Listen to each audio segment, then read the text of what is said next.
राधे राधे। कैसे हैं आप सभी? आशा करो कि मेरे सभी भाई बहन अच्छे होंगे और पढ़ रहे होंगे।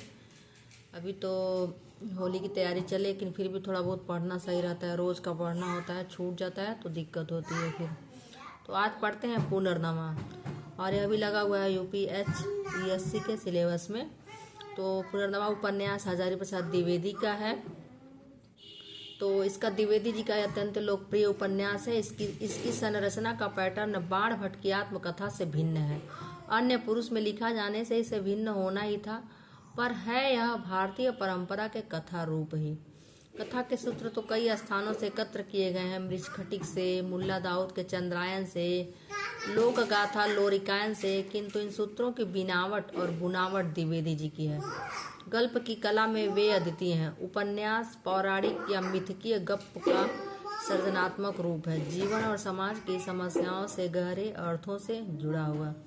तो हो सकता हो यही पूछ ले। और यह पुस्तक है बच्चन सिंह का, हिंदी साहित्य का दूसरा इतिहास।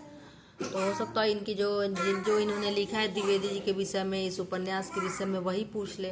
तो इसलिए इनका बच्चन सिंह का जो दृष्टिकोण है उसे जरूर हमें जानना चाहिए, पढ़ना चाहिए। तो अगला लाइन है, जिस कालिदासीय लालित्य का अनुसंधान द्विवेदी जी ने कालिदास की लालित्य योजना में किया है, उसका व्यवहारिक पक्ष इस उपन्यास में दिखाई पड़ेगा। यहाँ पर भावानुप्रवेश भी है और अन्यथा करण भी। कथा सूत्रों की विनियोजना में अन्यथा करण प्रणाली का सुंदर प्रयोग हुआ है। यही पुनर्नवा है। पुनः नई होकर भी कोई रचना कृति बनती है। वे साहित्य और कला के पाठक की साझेदारी अनिवार्य मानते हैं। यही है भावानुप्रवेश।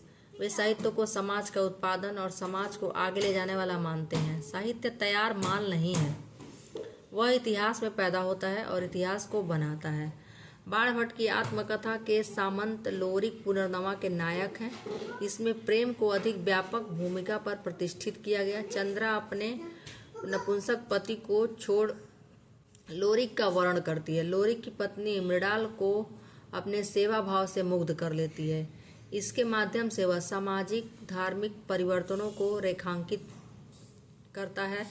उसका कहना है, अगर निरंतर व्यवस्थाओं का संस्कार और परिमार्जन नहीं होता रहेगा तो एक दिन व्यवस्थाएं तो टूटेंगी ही, अपने साथ धर्म को भी तोड़ देंगी। यह बहुत महत्वपूर्ण लाइन है जो कि बच्चन सिंह की। तो एक दिन याद रखना कि कौन, ये हो सकता है ये पूछ ले कि कौन कहता है। तो लोरिक बोलता है कि अगर निरंतर व्यवस्थाओं का संस्कार और परिमार्जन नहीं होता रहेगा तो एक दिन व्यवस्थाएं तो टूटेंगी ही, अपने साथ धर्म को भी तोड़ देंगी। उनके दो अन्य उपन्यास में चारुचंद्र लेख और अपने रूप विधान में त्रिटित और अनामदास का पोथा ही गहरा है। इन सारों उपन्यासों पर कालिदास का पूरा प्रभाव है, विशेष रूप से प्रमाणयंतः कर्ण प्रवृत्तिः का। तो यह उपन्यास जो है पुनर्नवा, यह हमें तो पढ़ना ही है। इसके नायक कौन है? लोरिक है, याद रखें। और यह कालिदास हजारी प्रसाद द्विवेदी का उपन्यास है। और हजारी प्रसाद द्विवेदी जो क्या है, इनका जन्म हुआ है 1907 में, और ये निबंध त्रय भी, ललित निबंध त्रय भी माने जाते हैं। तो ये था थोड़े से जो तथ्य हैं लिए गए हैं बच्चन सिंह की पुस्तक से। अगर आपके पास ये पुस्तक नहीं है तो ले लें, नहीं है तो कोई बात नहीं। थोड़ा तो मैं वीडियो बनाती रहती हूँ। अगर आप देखना चाहें, ईमानदारी से पढ़ना चाहें तो पढ़ना ही तो है। जब तक अपने नहीं पढ़ेंगे तब तक सफल नहीं हो सकते हैं, समझे? कोई भी हो।